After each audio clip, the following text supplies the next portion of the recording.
Today, we're in California's idyllic wine country visiting antique dealer and Chateau Sonoma founder Sarah Anderson at her breathtaking 19th century home and farm. One of the first 5 homes built in Sonoma, this Gothic-Victorian masterpiece with French-inspired interiors is both a cherished residence for Sarah and her son, as well as a gathering place where she hosts local artisans and makers to celebrate French living with a California twist. Designed for seamless indoor-outdoor living, the bright, inviting first-floor rooms open onto a wraparound porch, an outdoor dining space, and a cinematic pool. The grounds feature romantic French-style gardens, a 2-story barn, an olive grove and vineyard, and some friendly 4-legged residents. Grand yet intimate, this charming home stands as a testament to Sarah's thoughtful stewardship of this historic estate, ensuring it will thrive and flourish for generations to come. You're watching Homeworthy, where we believe every home has a story. Hi, Homeworthy. Welcome. My name is Sarah, and I would love for you to come in and welcome you to my home.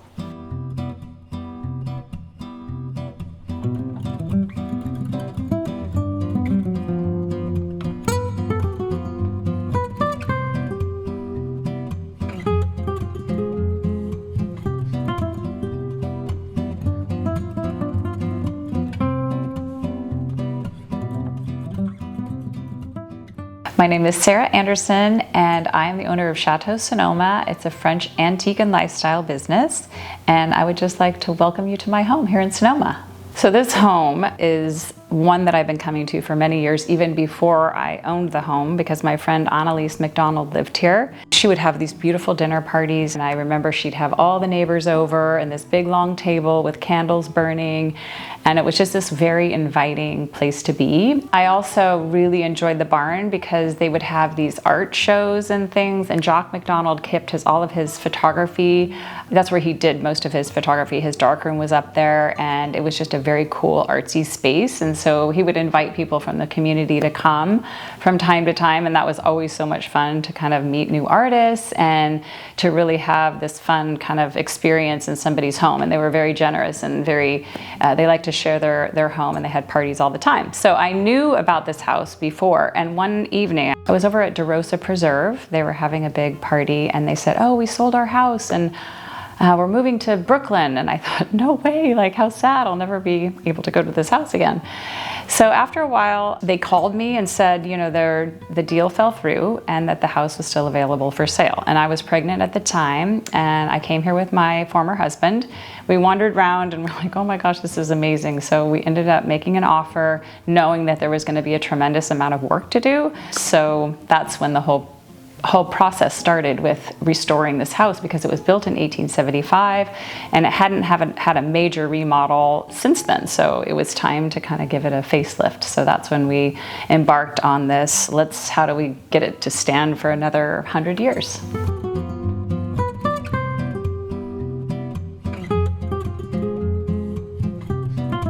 This is the living room, and people walk in and they love these watercolors. They were in a book, actually, that we took apart and we framed each one, and this was at our culinary school. And when we closed the culinary school, I was very happy to be able to bring these back home, because I feel like this really softens the room a lot. And there was just a lot of blank wall here. We had one piece over the sofa, but then this whole collection came here. So there's pieces all throughout the living room in here. And I think it's a really lovely, softens everything just a little bit. And then this is our main seating area. This is where we do sit by the fire in the winter time. We have the chess game here, and this sofa is from Varela, and I love it. We carry it in the shop as well. And this is an old chicken coop, so that's back to my chicken days, chicken roots. And we just turned it into a coffee table and put a piece of glass over the top of it. So we try to use like vintage pieces and figure out how to repurpose them so people can use them in a very functional way in their home. And so I think this works out really, really well for us.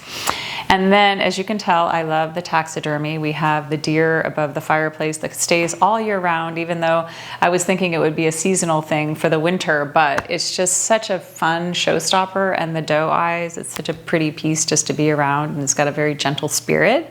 And the little owl and some birds around. And I just like cabinet de curiosité, and you'll see them in other rooms in the house as well.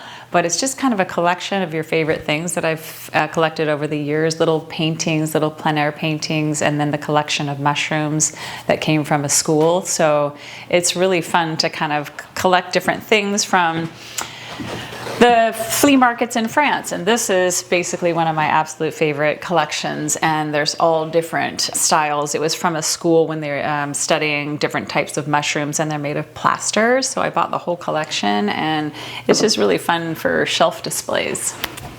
And this fireplace is pretty much the central part of the whole house, and we were very fortunate that we could still build fires in this fireplace because it was grandfathered in because it's been around for so long. But in the when the house was originally built, it had a coal burning stove here, so we had to pull that out, and then this is what Pascal did and made it look really beautiful inside with the brick, the way he laid the brick and these old French tiles. And this I found at a salvage yard in France along with the fountain that's in front of the house, and so we imported these, and then Pascal was able to put it into he did all of the work, so it looks like it's been here for about 100 years or longer. These are directoires, and these shelves came from my favorite dealer in France named Laurence Langlard, who actually built the nooks around the pieces. So this was a whole wall here before, and we just created that when we did the remodel in the house, and they just fit absolutely perfectly. And I just think these ladders are so fun. It's a folding ladder. You can find them in France all the time. Sometimes they're picking ladders. Sometimes they're ladders that they use to get to the libraries up above and to get to books. But I think it's fun just to put them around because you can use them as like a little shelf to put your glass of wine if you're sitting by the fire. And they're very functional to hold like the taxidermy, and also you can stack books on them as well. So it's just a very useful piece, and it doesn't take up much room, and you can move it around very easily. So I highly recommend them in houses. I always, whenever I can find like little 3-step stools, I always buy them because they're nice between chairs as well. So these mirrors I had in the shop, there's a pair of them, and they're my absolute favorite. I brought them into the store. They were available for sale for about a year. They didn't sell, so I just brought them home because I just thought I can't take this anymore, and they were hard to move around in the shop. And I'm so happy that I did because I think they go beautifully with this whole, but things kind of rotate in and out of the shop. I think it's fun that I have this sort of tableau here where we can place the pieces, show people how to live with the pieces and use the pieces, and then sometimes they pop into Chateau Sonoma if I get tired of them, or I find another piece that I want to put in its place. Instead of putting it in storage, I get to bring it to the shop and let other people enjoy it, and it gets a whole new life. And I am obsessed with bars. I have no idea why, but this is a zinc top bar. Again, I love the patina. It's not like too painted, and it kind of took it down to the oak. It had more paint on it before, and then we'd kind of sanded it down. And I just think a bar in every home is really fun because when people come over, I can shake them a martini or just make a nice little, I bring the wine or the champagne out here, and it's just very fun to let people kind of feel like they're in a bar in your home. And it's the central part of the whole house. And I do my cocktail hours every Friday night for Chateau Sonoma. I interview different people in the wine country or that are doing things that are related to the store, and so I always set up my little stand here, and we have a little toast on Fridays at 5:30. Always a sucker for botanicals. I like that we have the watercolors over here, and then these botanicals sort of speak to them, but these are actually real botanicals that have been preserved over the years. And I love this dealer in Avignon who always has them. So whenever I do get to Avignon Flea Market, I always buy them and bring them into the shop. Some of them they sell just individually, but I think it's just a really beautiful piece. And always have to have some greenery in the house. And the fiddle leaf fig is something that just keeps growing. I've cut it back like multiple times. It grows all the way to the ceiling sometimes. And I finally found, these are the old Anduze pots, and oftentimes they have paint on them, but I love this one because the paint has all come off. It's a really old one, probably from the around the time of the house, 1875. So I absolutely love it. It's a perfect home for my fiddle leaf fig. And here is the sister to the other mirror. And then we have all of my guitars. I decided to take up guitar and singing like in my 50s. I don't know why. I just felt like I needed to have again, get back to my roots, because my mom had all of us children play different instruments. So had this opportunity to bring this piano in, and this is from the Jack London period, so early 1900s, and I think it fits very well into the house. It flips up, and so when people come to play, it's very center stage. And we also do events here. We do music events. We're going to have Festival Napa Valley come and do a private dinner, and have some pianists come and play. So it's just a really lovely space and the acoustics in here are very, very nice. So. And then we have more of the watercolors here. The sun sets right over here. So if it's coming in and hits the wood, it's not so good. So I have to close these blinds in the afternoon. And from the outside, we'll show you that the windows are curved at the top. And I just think that they're just such nice little details that add so much character to a room. And I also love the chandeliers in this space as well. I found these in Avignon. They don't exactly match, but I don't need everything to match. I kind of think it's nice when you don't have everything perfectly symmetrical and perfectly matchy-matchy. So it's nice that one's a little bit more ornate than the other. So my design style kind of morphed into French because, like I said, I lived in Spain, I've lived in Mexico. I thought I had a more Latin vibe, but then when I went to France, and it's like, you know how they just wrap a piece of chocolate like in this perfect wrapping, they put it in the perfect little box, and everything feels very special. And I kind of really bought into that hook, line, and sinker, like all the details with even their, dish drying, towels with the little detail with the stripes. And if you look at some of these paintings too, like everything has like a very interesting detail. I love taxidermy. That's another thing that I would say is very incorporated into this design. Every time I go back to Paris, I go to Design and Nature, one of my favorite taxidermy places in France, and buy like a little finch. They're animals that have already passed, so she takes them and then gives them a new life for your home. And I love like the deer that I have in the background, and I also the little birds, and I have a fox upstairs. And it's just like they are spirit animals to me. Like it's like having an animal without actually having to take care of it. Although we have a lot of animals that we have to take care of as well. Little miniature horse out in the front with a couple of goats. But with regard to French design, like I love the andouille pots. The bar, it's always like a central, bars are my obsession. I love the zinc tops, and they have this nice wavy finish, and I like patina. I love anything with a little bit of patina, and you can kind of see there's it's not serious French antiques that are very heavy with the lacquered wood. I don't really like that. I like the more oak, more raw wood. I like just a little bit of paint where the wood is shining through. And you can see on all the pieces that I have in my house, including these mirrors right here on the wall, they all have like just a lovely, lovely patina. I think that's the most important for me. I buy what I love. I'm not like a very serious antique dealer where I'm looking at the exact period and who was the artist who created it. And I just buy what I love and what I think would be affordable for people in the store, and kind of has to have that chateau-y vibe, which I always feel like is that painterly kind of washed out look.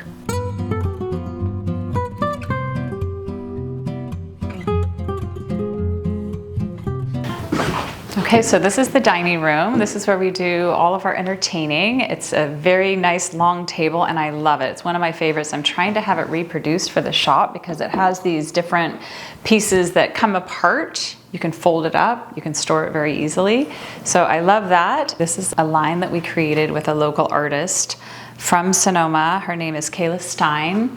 And it was like all the pieces over the last 24 years that we've been in business that I've collected, and so shared them with her, and we came up with this really fun concept of at the farm. She comes here seasonally and collects things in the garden, and she rolls the botanicals into the pottery. She fires them twice so they're dishwasher safe. They stack beautifully, and I have to say we finally found the perfect tabletop collection because it can be elevated, it can be very just everyday use, and it's, like I said, dishwasher safe, so it's very fun. It's fig season on the farm. We like to use everything that we grow here on the property, so figs are online right now, so we bring them into the shop, but there's too many for just even our customers, so we're going to be working with different restaurants in town and sharing the bounty of the farm. And I also love, you know, as I said, like collections. Here's another shelf with all kinds of things that I absolutely love. I used to have a line of pottery here that moved to Chateau Sonoma. And then I started adding little plein air paintings that I collect when I'm in France. And we also have a gentleman who's a local artist, Dave Woodside, who always brings in these little plein air paintings with scenes of Sonoma. So I always think the little paintings on the shelf always add so much life. And the wicker, these are all vintage wicker for water and wine. That's how they would store them in France. And so I always collect those as well. And like I said, you know, things kind of come and go of like, oh, the Eiffel Tower heads to Chateau Sonoma, and I'll find something else to kind of take its place. And one of my absolute favorite pieces in this room is the chandelier.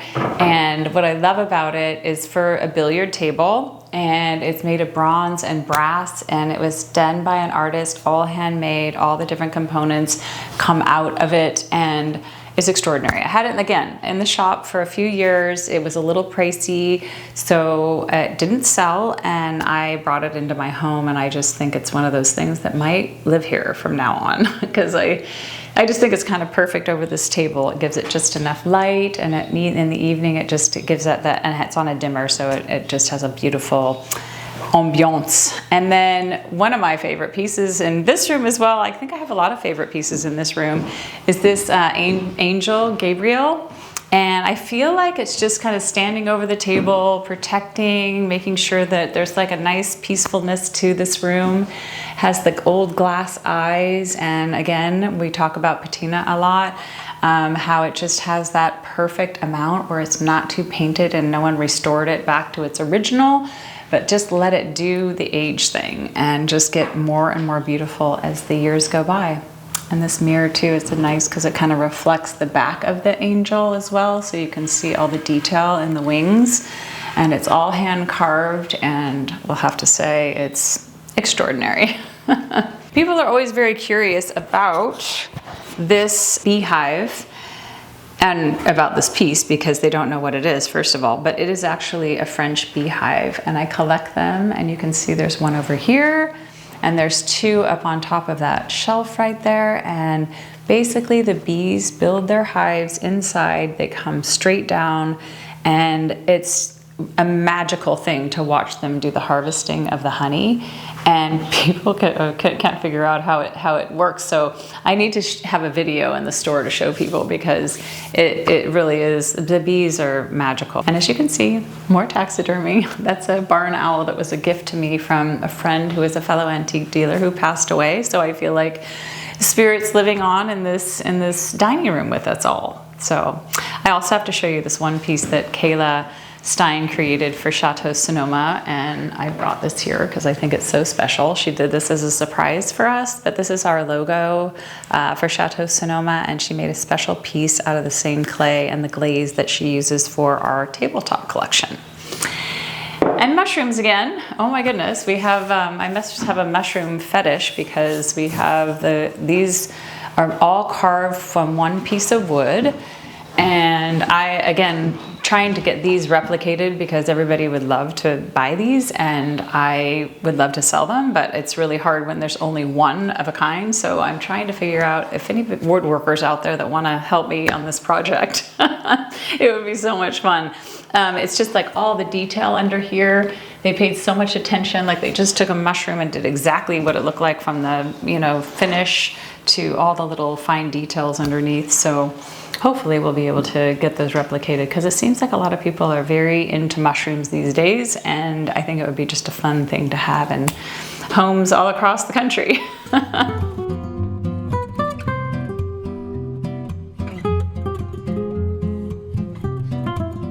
Okay, so we're just leaving the indoor dining room and heading to the outdoor dining room. So we created this really beautiful overhang here. Kevin, who did the stove top, he's a metal worker that lives here in town, Steel Cherry, and then he built this structure over here, and then we brought this from France, all the way from France on a container.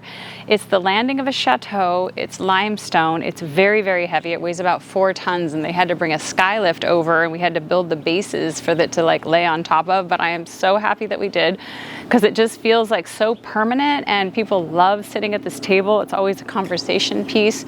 Perfect height for dining, and it makes everything on top of it look so special. So we love dining here. Even we have farm day, we all kind of sit around this table as well. And this chandelier I absolutely love. I found this at the Paris flea markets north of Paris, and I ruminated about it because it was very expensive, and I thought, you know what, the next day it was still there, and I brought it all the way from France here, and it lights up at night. It's on a timer, so it just sort of gives it the nice glow back here in the backyard. The birds love it too. I'm not quite certain how they got inside, but there's been a nest there every single year that we put it here for the last 3 years, and I think they like it maybe because the light gives them a little bit of warmth or something, but it's just a very fun novelty piece, and I like bringing things that were kind of intended to the inside outside as well. So we just bring this out here for the summertime. So the house is a Gothic-Victorian style, 1875, and we worked with the Historical Society. It's not a historical home, so it doesn't have all of the restrictions that we would have to have normally if it were on the registry, but they were very interested in this house because it was one of the 5 homes that was built in Sonoma, one of the first 5 homes. I had thought that it was a kit home, but those didn't start until about the 1900s, and people told me it was a kit home, but in essence it was a custom build, but things were still having to be railed over from the East Coast. So when we took the home down to the studs, there was like big beams that would say Sonoma, California on them. So all the components would be ordered from different companies like Montgomery Ward's, and like the staircase was already built, and then it was railed over. So the components of it were like that. But then the custom work came in with all the plaster moldings, all of the plaster walls. And so we had to replicate all of that, which was very complicated because a lot of people don't do that kind of work in this day and age. So it was a very fun process, but a very cumbersome one. And we had to have some go-arounds because there were some artisans that were like, we can't take these 2-foot moldings and make them anymore. So we would take the plaster moldings and have them redone in wood. The renovation took about a year. It actually happened very fast. People can't believe, like, oh my gosh, you did all that in 1 year. But in fact, we did. We had to put these big beams underneath, and they raised the house up 8 feet. And when that happened, we had all the plaster started crumbling and cracking, so we had to take it down to the studs. And then all of the knob and tube had to be replaced, so all of the electrical. It was Pandora's box. When we opened up that can of worms, we had to like start dealing with everything from that hadn't been changed probably since the 1930s. And then the windows are one of my favorite aspects of the house, because when you look outside, the glass is 150 years old, so it starts dripping over time.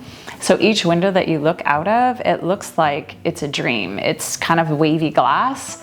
So with every visual, it kind of gives it that really dreamy look. But all those windows had to be taken out because they're on the pulley system. And so we had to have a specialist that just dealt with the windows to kind of reframe all of them, redo the pulleys, and get them back in working order. So that was a lot of work. And I had the good fortune of meeting many French people that work on homes. They're called master craftsmen, and they have to travel all over France in order to learn all the different techniques of how to install chimneys, how to install fireplace surrounds, how to do the plaster, all the different kinds of elements that go into the houses. And Pascal is a gentleman who lives here in Sonoma, and he said, I'd be happy to do this work for you. So he installed the fireplaces, he did all of the plaster, and the plaster is so unique because he added color, and then he would put another color inside a spray bottle, and so while the plaster was still wet, he would spray it with like maybe some black, so it gives it that really distinct look. So I was really happy to have him. So it kind of has a little bit of a French twist to it, but still staying very true to what the house would have been back then.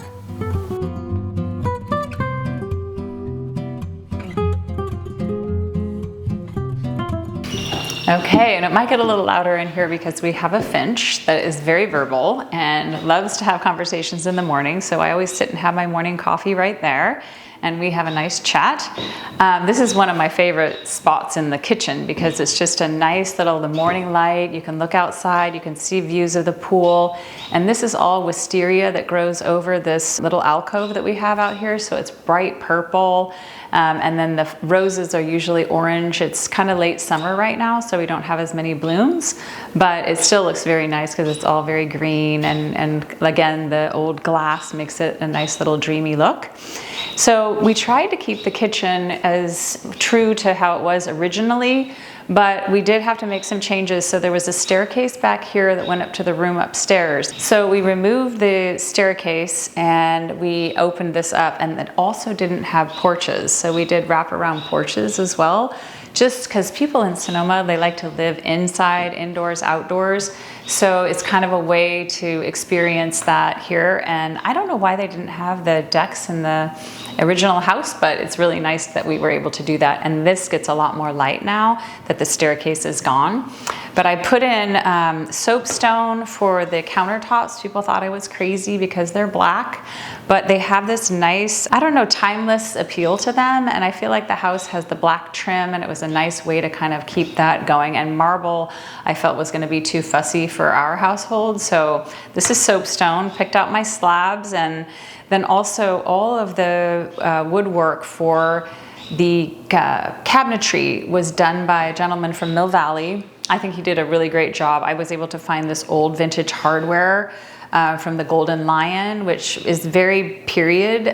So I think it kind of fits right into what we're doing and trying to be cognizant of, you know, the house and the integrity of what they would have done in the period of 1875. And the cabinetry as well, we did with chalk paint, and Pascal, who did all of the beautiful plaster, he did it in here as well. He created a really lovely finish, so it looks like it's vintage. It looks old like it does with the old pieces of furniture. So I'm really, really happy about that. People always ask about the refrigerator because it is, again, very unusual. You don't usually see this, and we wanted it to go with the Wedgwood stove because the Wedgwood stove was included in about 1930.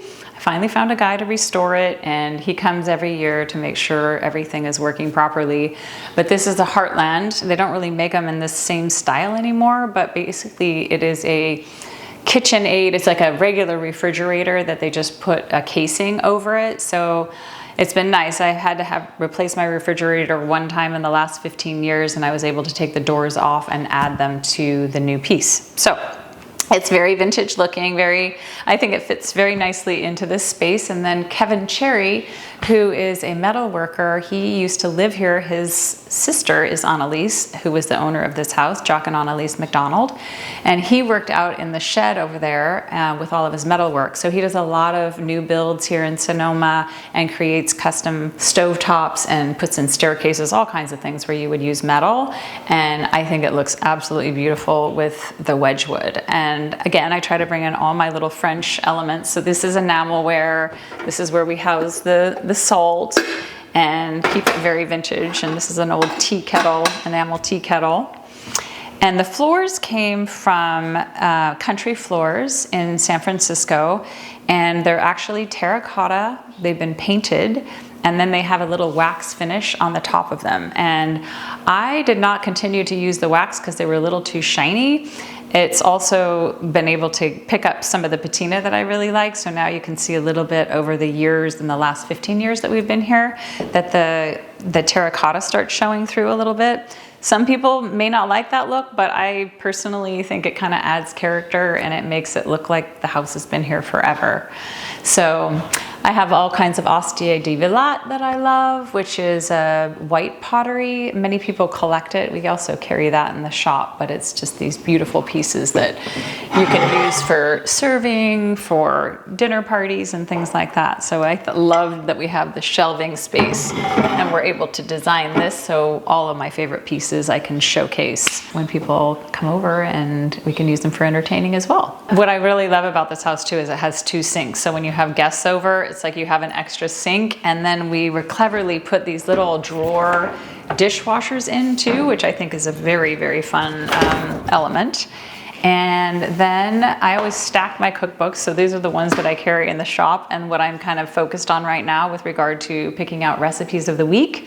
And French at Heart is really good. These people live in Burgundy in France, and it's my new favorite go-to.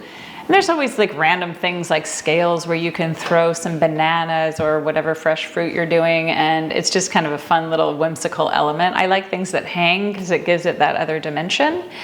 And then we have champagne buckets, of course, because you always need that when you're entertaining. And these are called gendarmes, and basically they would hold water, and that's what you could see in those cases that have the wicker around them. But I just use them for vases. You can just stick some long stem flowers or roses in here, and they look really, really beautiful.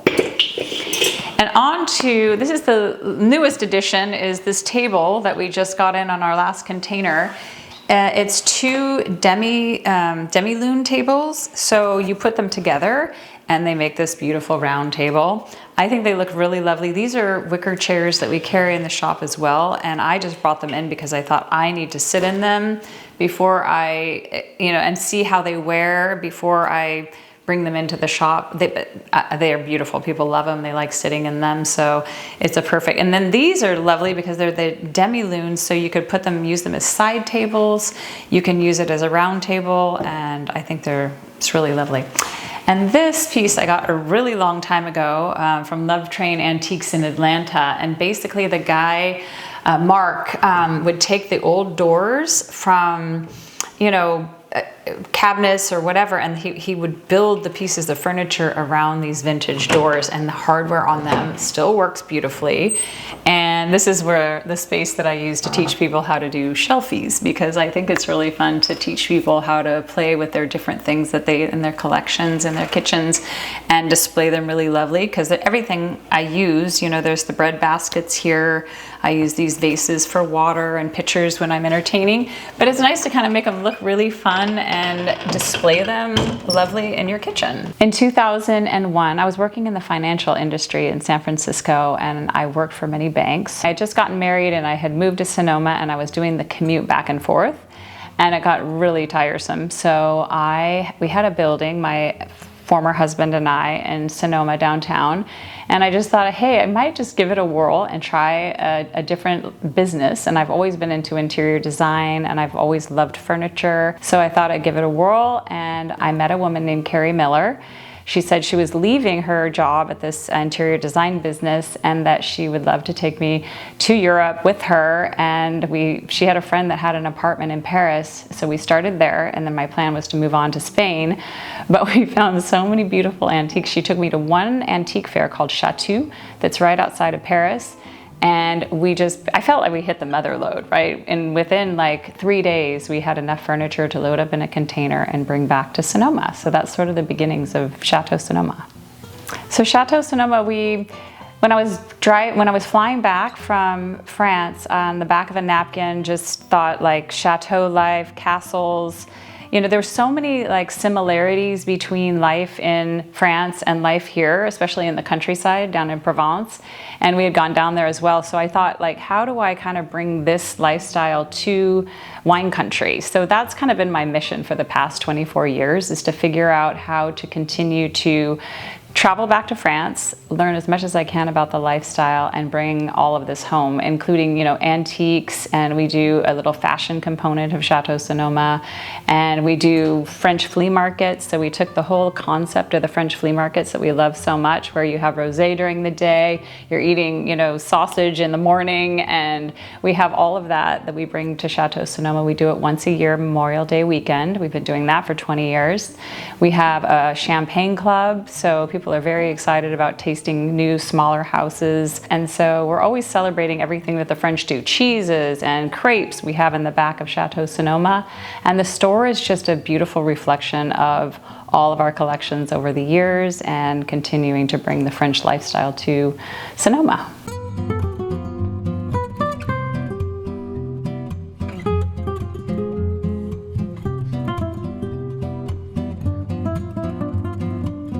And this is the master bedroom, and it has a Louise Mann, a friend of mine who's an interior designer, created this giant headboard. And she felt like because the ceilings were so high, we really needed to have a big piece. And I had 2 queen-size beds that I had pushed together for a while. And then I decided I just wanted 1 bed. So my friend Susan Varish helped me with all of the linen covers. And then we have a friend who makes these beautiful pillows, Traco. And we carry these pillows in the shop, which are really nice because she has a sheep farm down in Chile, and she makes all of her pieces with the wool. And I like this bed because I feel like it fits with the scale of the room. This room, we took the ceilings up when we did the remodel in the house and brought it back to the original wood. And so that was just a lovely way to make it seem like a little bit more open instead of having the ceilings down at 8 feet.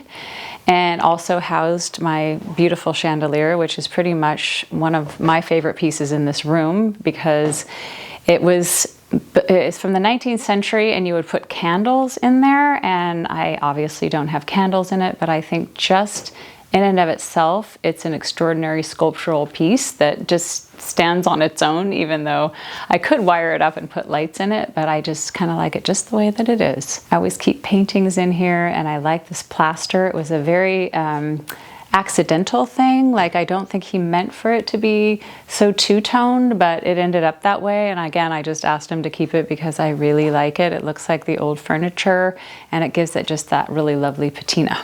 And I have all my personal pictures and photos in here in this room, and I sometimes do my writing there, but my favorite part of this whole experience is the outside in the morning. I always open up because the sun rises over that horizon over there.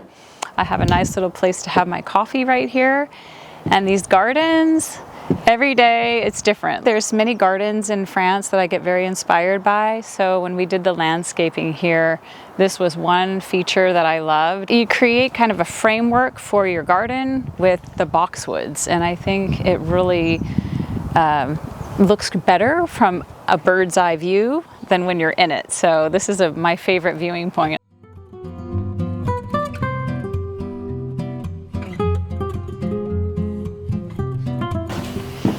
So this is the master bathroom, and what I love, I didn't want to make too many decisions when we were remodeling the house, so I kept the same soapstone, I kept the same cabinetry color, just because I think it's kind of nice when things weave throughout the house, and the floor is the same as it is in the kitchen. And this is one of my favorite pieces in the house. This is an old vintage sign on metal, painted, and it survived all these years. I love the gilding on it. And it's a tailleur de pour dames et messieurs, which is a tailor for women and for men. I love the shape of it. It's got like just this very old world feel, and it kind of ties in all the black again. And we also have this beautiful statue here that I joke with my girlfriends that this is my boyfriend. He doesn't really talk too much, doesn't talk back. He's made of plaster, and you know, we get along.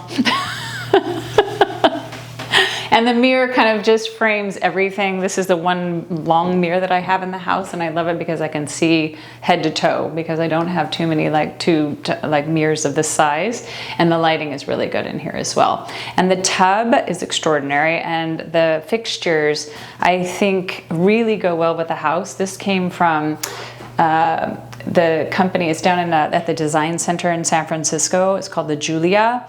And I love it because it really does kind of have a period look to it. And this is just a lovely soaking tub.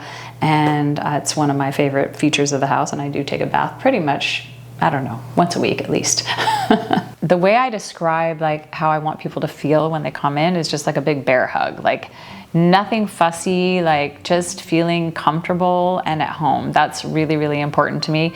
And scale for me is important as well. I think sometimes in these ginormous houses where you have a coffee table that's, you know, 5 feet long, and then it sits away from the sofa, and you're going to get a piece of cheese and you have to like get up off of the sofa to get to it. Like, I just like smaller. That's what I like about French style, because it's like, I feel like smaller, more intimate spaces where you have a chair and a little small table where you can have your coffee or put your appetizers for people to be able to you know, not have to reach, or it's not like this big ginormous space. I like things that make it feel like more comfortable and intimate settings.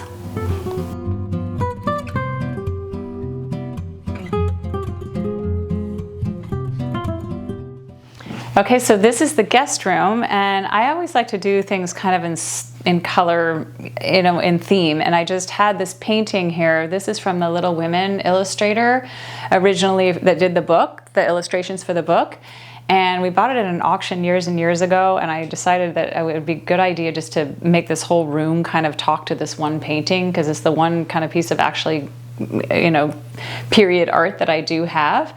So I thought this would be really fun to kind of bring in some pink. So then these are the lisianthus that come from the garden, and this room just feels so good. And the fountain is right outside, so at night, if you are sleeping here, people say they sleep like a baby because it's just so soothing with the fountain going at night.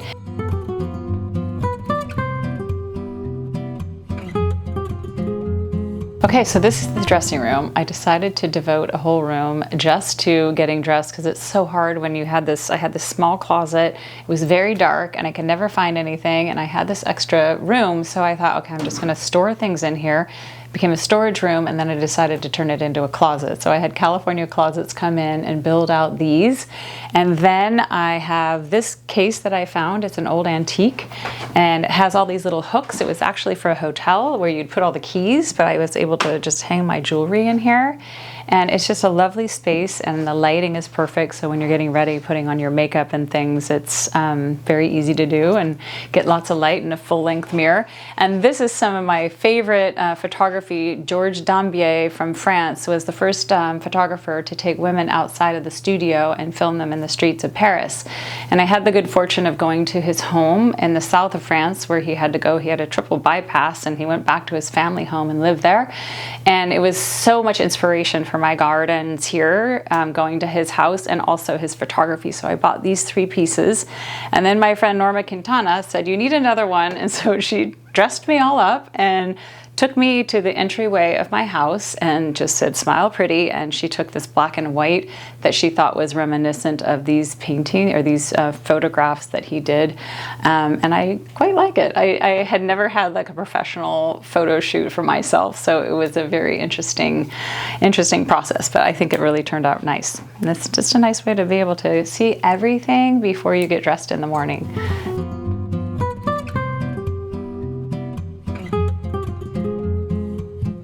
Okay, so this was the wraparound porch that I was telling you about, and this is where we spend most of our time, over on those chairs, or we're dining over here. It's so fun, especially this time of year. It's perfect.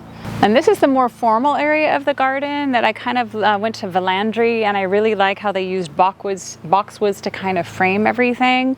So I think it gives it a lot of structure. And then these are the roses, the white roses. They just seem to just bloom all summer long if you keep cutting them back, and so I use them in the house quite a bit.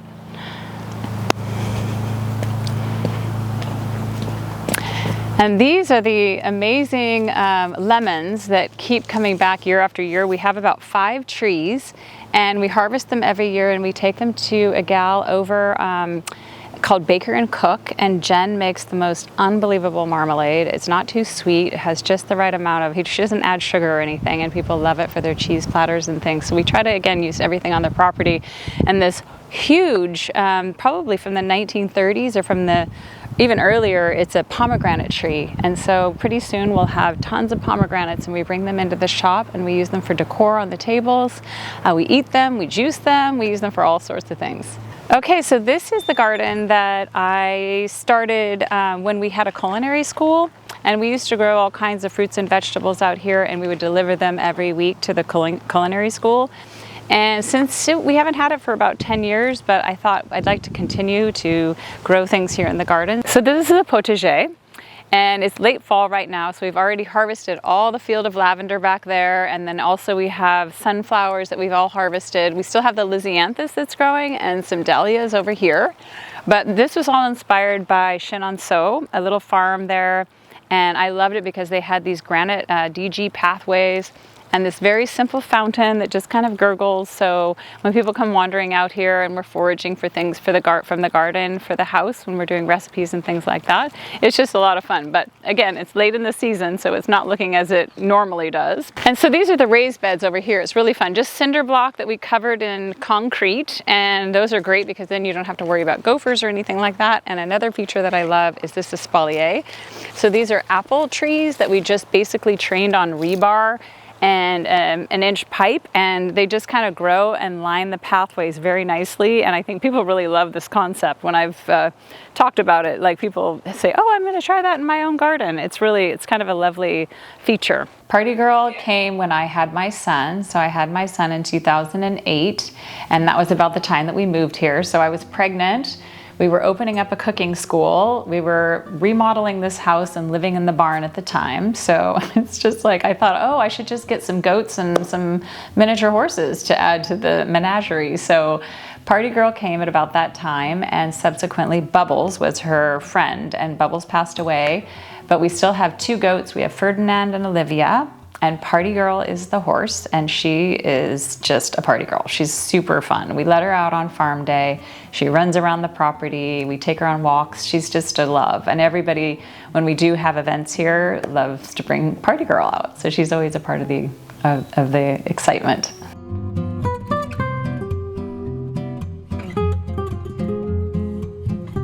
And so this is the vineyard, and it was original, I think in the 1930s. We have some of the original vines over at the beginning, and I was working with a friend of mine, Don Van Staveren, and he makes wine since the 1970s, and he wanted to do this passion project with me. So he helped me revive the vineyard.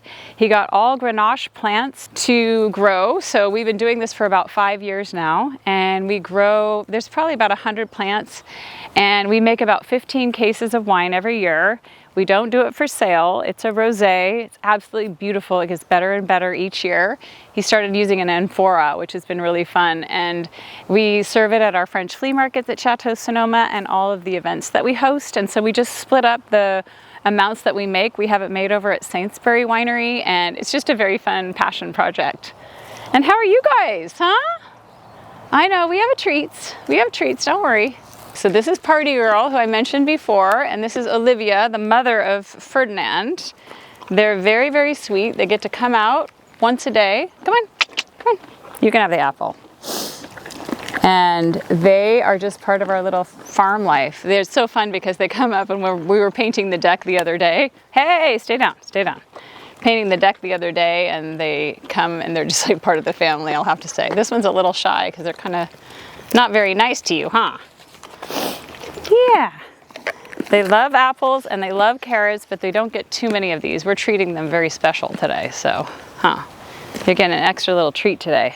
This is just a giant hand that came from, it was in the center of a village in France, and it was at an antique dealer with ginormous ceilings, and so we thought we'd bring it back here, and it's made of fiberglass, and the birds all have found like nice little homes in there that they've carved out for themselves, so it's just a very cool piece. People always comment on when they're driving by.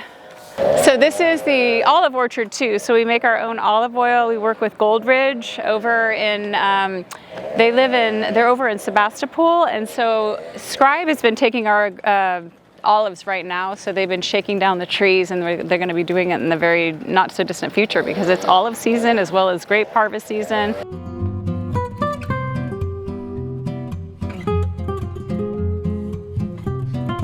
Okay, so this is the pool area, and I actually, again, George Dombier, went to his house as I was telling you about the photographs. He also had this amazing pool at his property, and it was all tiled, and I thought it was super extraordinary. And so when we put this pool in, I decided to do the same thing. So I was down in San Francisco at the design center and found this glass tile, which is so beautiful. It kind of reflects in different colors of blue, so it's not just like a normal pool bottom. It has like multi-dimension, and I think that's really gives it the je ne sais quoi. And then also it's surrounded, this is all limestone, and this is more rough limestone. I kind of like the rough cut around the pool so it looks a little bit more natural, like you might find it in nature. And not the most practical thing on the planet because some of the rocks sometimes fall into the pool, but I really love the overall look. And then Also, these white pots, they were used for olives and olive oil, and I just kind of framed the whole pool with them. I think it kind of adds that nice little look, and this is usually planted with white flowers that usually are blooming in the spring and most of the summer. And then we just have some other interesting features, like I like having the mirror at the end of the pool, because when you can see it from different angles, or you're laying out in the sun, you can see different angles of the backyard. This is a mosaic. It's a crab, and it was made by a Cuban artist named Fuster. And Fuster is an incredible artist, and he lives on the outskirts of Havana. And he went around to all of his neighbors all over and asked them if he could tile their homes.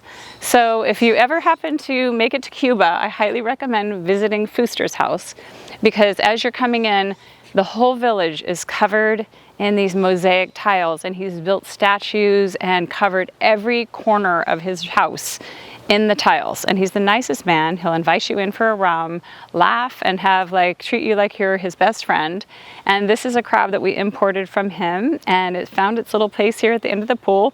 Pretty random. Doesn't really go with all the other decor that I have that's more French inspired, but it's just kind of a novelty piece, and I will have to say the kids love it as much as the adults. So this is Kala's favorite area in the house too, because she's a water dog. So she spends most of her time in the pool on days like today, because it's very hot today. But this is the beautiful seal. It's made of plaster. He's got just a really lovely patina, lovely conversation piece. You can see him in the mirror over here. And this is where we cook out. We have like a really lovely inn. I bought this piece. This is very fun, from France. It's a marble sink, and kind of based this whole area around this sink, because I just thought it was so cool. Look at the different color marble that's in here, and it was a double sink already ready to go. So I built this around it. And then this is the barbecue, and I also brought this piece in so it could be sort of act as a buffet. So this gets used a lot in the summertime. It's got a double stove over there as well. So it's just a nice little place where you kind of get an overall view of the barn, the house, the pool, and Kala likes to nap here too, because it stays nice and cool here. For me, a home is an expression of who you are. So I love music, so I have a piano in the middle of my house. So in the case that somebody comes over that plays music, there's the piano. I also dabble in the piano myself and have my guitars kind of lying around the house. I think that inviting, and having this place just be a place where people can come and feel good, like for the retreats and things like that, sharing the home with other people, I think is very important. And our neighborhood is very special, because when I first moved here, we used to live in downtown Sonoma, where the houses were very close together. I knew none of my neighbors, and it was very strange when we moved out here to the country. It's only like a mile from Sonoma, but I feel like the neighbors, it was like the welcome wagon arrived. My neighbor said, come over, and they had all the neighbors show up to welcome us into the neighborhood. And then subsequently we have waffle breakfasts monthly on Sundays, which is so much fun. And I just feel like it's part of a community here. Thanks for watching. Be sure to go to homeworthy.com for exclusive content, shopping guides, and so much more.